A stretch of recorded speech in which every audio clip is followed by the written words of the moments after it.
Baik, Assalamualaikum warahmatullahi wabarakatuh. Puji syukur kehadirat Allah Subhanahu wa Ta'ala yang Maha telah memberikan kita nikmat iman Islam serta sehat walafiat.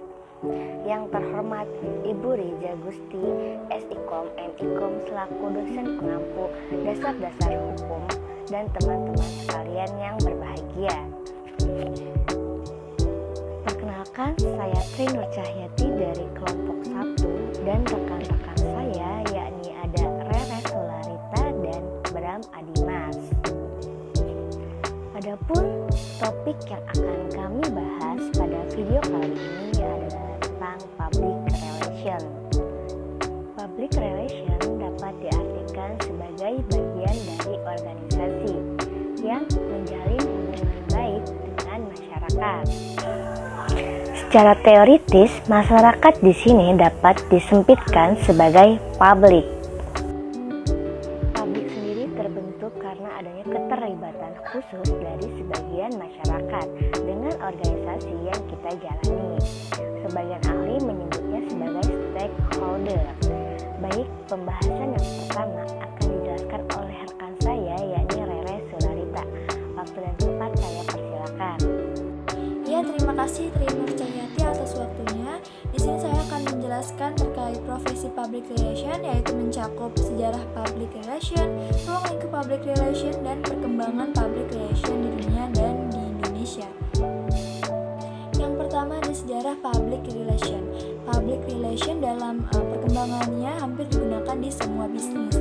Hal ini tidak terlepas dari sosok Ivy Lee merupakan wartawan Inggris. Di tahun 1906, kasus pemogokan industri batubara menyita perhatian publik karena dengan adanya pemogokan buruh akan mengancam kelumpuhan industri batubara. Melihat hal ini, Ivy Lee mempunyai gagasan untuk menengahi bagi keuntungan kedua belah pihak, yakni industriawan dan para pekerja. Gagasan ini ditawarkan pada pimpinan batubara, yaitu yang pertama, Ivy diberi kedudukan dalam manajemen puncak, yang kedua, diberi wewenang penuh untuk menyebarkan informasi faktual yang patut diketahui oleh rakyat. Gagasan Ivy ini tentu sangat revolusioner dan mengundang kontroversi. Pada akhirnya gagasan ini diterima dan Ivy dengan sikap jujurnya kepada perusahaan dan media mampu membuka tabir perusahaan besar dalam hubungannya dengan masyarakat dan media. Setelah keberhasilannya, Ivy dianggap sebagai the father of public relation. Selesai dengan kasus industri batubara, Ivy mendapat tawaran dari Pennsylvania Railroad Company untuk mengatasi kesulitan setelah terjadi kecelakaan pada jaringan utama perusahaan kereta api tersebut. Ivy menangani krisis ini dengan cara yang sama, yaitu keterbukaan informasi oleh direksi kepada media dan masyarakat. Peristiwa ini menjadi berita yang menyenangkan bagi perusahaan. Wartawan puas dapat menggali informasi akurat dan lengkap, dan publik pun merasa puas dengan kajian yang lengkap. Jadi bisa disimpulkan, public relation adalah jembatan antara perusahaan dengan publiknya, terutama tercapainya mutual understanding atau saling pengertian. Praktik PR juga bertujuan untuk membentuk dan mempertahankan perasaan serta perilaku positif masyarakat luas terhadap organisasi, lembaga, atau perusahaan. Tujuan dari praktik PR adalah membuat publik dan organisasi atau lembaga saling mengenal baik kebutuhan, kepentingan, harapan maupun budaya masing-masing. Pembahasan kedua mengenai ruang lingkup public relation. Ruang lingkup tugas public relation dalam sebuah perusahaan atau organisasi meliputi dua bagian, yaitu yang pertama membina hubungan ke dalam atau public internal. Public internal adalah publik yang menjadi bagian dari unit atau badan perusahaan organisasi itu sendiri. PR harus mampu mengidentifikasi atau mengenali hal-hal gambaran negatif di masyarakat sebelum menjalankan kebijakan organisasi. Yang kedua adalah membina hubungan keluar atau public eksternal adalah publik umum atau masyarakat. PR mengusahakan tumbuhnya sikap dan gambaran publik yang positif terhadap lembaga yang diwakilinya. Sebagai salah satu negara berkembang, Indonesia mulai menerapkan praktik PR yang diakui keberadaannya sejak terbentuknya Bakohumas tanggal 13 Maret 1971. Bakohumas ini menghimpun para pejabat dan staf PR di lingkungan departemen, lembaga pemerintah, dan BUMN. Perkembangan PR di Indonesia cukup pesat dengan adanya 3 faktor yang terbelakangnya, yaitu yang pertama kemajuan teknologi, yang kedua pertumbuhan ekonomi, dan ketiga kebutuhan masyarakat akan informasi.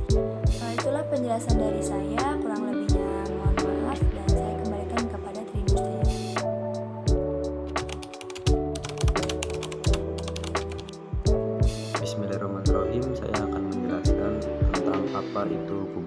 relation. Menurut buku yang sudah saya baca, strategi public relation adalah alternatif optimal yang dipilih untuk ditempuh guna mencapai tujuan public relation dalam rangka suatu rencana public relation. Elemen penting untuk strategi public relation yang pertama ada sistem komunikasi perusahaan, yang kedua ada hubungan dengan media, yang ketiga itu ada manajemen krisis, yang keempat itu ada gunakan strategi storytelling, yang kelima itu bekerja sama dengan influencer, yang keenam itu gunakan email sebagai saluran utama, dan yang terakhir buat pemasaran lewat konten. Jadi bagaimana cara membangun public relation itu ada beberapa tips, yaitu yang pertama ada menindaklanjuti pelanggan melalui email, yang kedua itu pergunakan media sosial, yang ketiga itu membangun merek melalui blogging atau WordPress dan lain sebagainya, yang keempat itu menjadi bagian dari percakapan online, yang terakhir itu ada menjaga hubungan dengan wartawan. Ada juga program-program dari public relation. Program dari public relation itu ada beberapa program, yaitu pengumpulan data, yang kedua itu ada analisis atau menganalisa, yang ketiga itu ada strategi dan penentuan media, yang keempat itu ada pelaksanaan, dan yang terakhir itu ada evaluasi dari beberapa program-program yang ada di public relation. Di dalam public relation juga ada strategi komunikasi publik. Yang telah saya baca itu, komunikasi publik adalah komunikasi strategis yang digunakan ketika seseorang atau sekelompok orang mengumpulkan dan berbagi informasi kepada sekelompok orang untuk menyampaikan pesan tentang topik tertentu. Ini adalah salah satu strategi public relation, yaitu komunikasi atau bentuk komunikasi yang biasanya dilakukan untuk tujuan tertentu. Jadi apa yang disebut public relation itu saya jelaskan lagi. Intinya adalah proses interaksi di mana public relation menciptakan opini publik sebagai input yang menguntungkan kedua belah pihak antara satu dan yang lainnya, dan menanamkan pengertian, menumbuhkan motivasi dan partisipasi publik, bertujuan menanamkan keinginan baik, kepercayaan saling adanya pengertian dan citra yang baik dari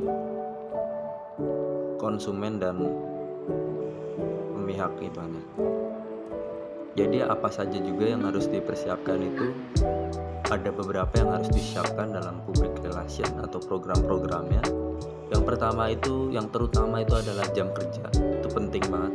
Dan yang kedua itu ada prioritas, yang ketiga itu ada penentuan waktu, keempat ada sumber daya, yang kelima ada peralatan, dan yang terakhir itu adalah anggaran. Jadi saya akan menjelaskan lagi public relation dalam berbagai bentuk pada organisasi. Yang pertama itu ada peran humas atau yang lebih dikenal dengan public relation, tentu sangat krusial bagi sebuah organisasi. Humas memiliki peran dalam menciptakan citra baik organisasi, mengkomunikasikan segala bentuk informasi tentang organisasi, baik tentang publik, klien, ataupun para investor. Contohnya public relation ya. Dan kata lain public relation itu adalah jenis profesi yang biasanya mengurus segala hal terkait dengan bidang komunikasi, baik lingkungan internal maupun eksternal perusahaan. Terima kasih. Baik, di sini saya akan menjelaskan sedikit tentang media relation. Apa itu media relation? Media relation atau yang biasa juga disebut sebagai relasi media adalah suatu aktivitas yang digambarkan sebagai sebuah interaksi yang dibangun oleh perusahaan dengan orang-orang atau pihak-pihak tertentu yang bekerja dalam dunia media. Pihak-pihak yang dimaksud tersebut bisa saja seperti editor, reporter, jurnalis, dan lain sebagainya. Pengertian media relation sendiri memiliki tujuan untuk bisa memberikan berbagai informasi penting, baik itu berbentuk pesan, berita, ataupun juga cerita yang layak disampaikan kepada publik terkait kondisi maupun perkembangan dari suatu perusahaan tersebut. Media relation sendiri sebenarnya merupakan fungsi dari public relation atau sering disebut dengan PR. Tetapi PR merupakan perkembangan dari aktivitas media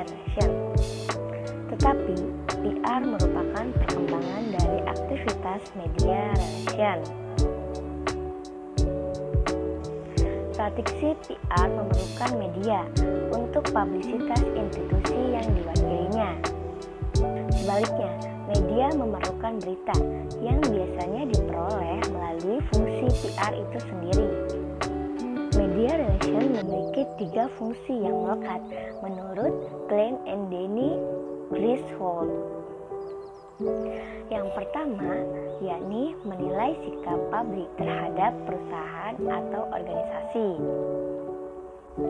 Yang kedua, yaitu mengidentifikasi kebijakan atau prosedur individu atau perusahaan atau organisasi terhadap kepentingan publik. Fungsi yang terakhir yakni menjalankan program tindakan untuk memahami dan pengakuan publik. Itulah 3 fungsi dari media relation. Sekiranya itu yang dapat kami sampaikan, kurang lebihnya mohon maaf.